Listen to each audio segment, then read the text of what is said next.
چرا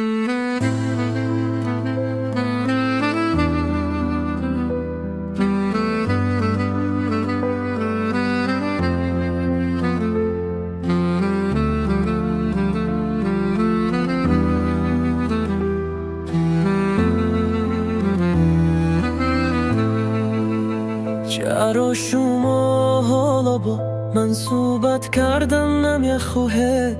با من درباره اون صبح نخل کنه دو نفر.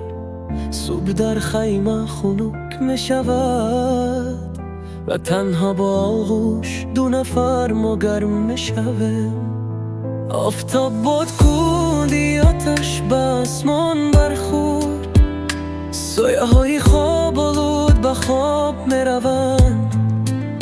جاهای روزید را پر میکند، ما نهاری میخوریم و با شما به سیر و گشت میرویم. جران کو شده شد بیاید سید کنیم، برنده که بود آن به ما خوشبختی میآرد. چرا شما حالا با من صحبت کردن نمیخواهید؟ با من درباره اون صبح نخل کنه دو نفر. صبح در خیمه خنک میشود و تنها با آغوش دو نفر ما گرم میشویم.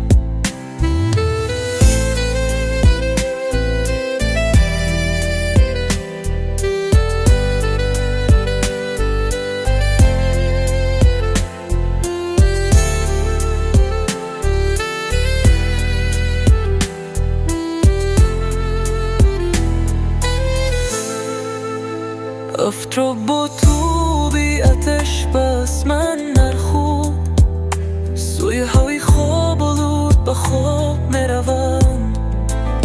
چهل پرو شود ایدانه زره و ما نهدی میخوریم و با شما به سیر و گشت میروند. جهان کو شده شد بیاید سید کنیم، پرنده که بود آن به ما خوشبختی میآرد.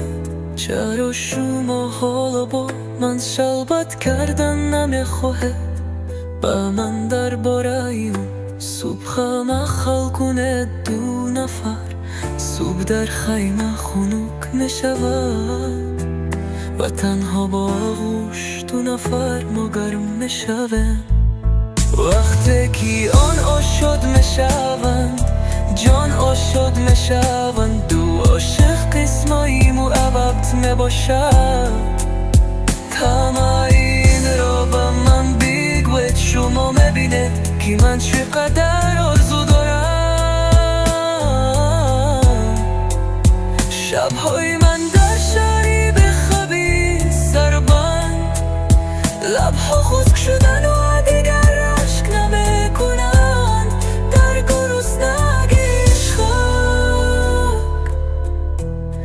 در گرسنگی عشق،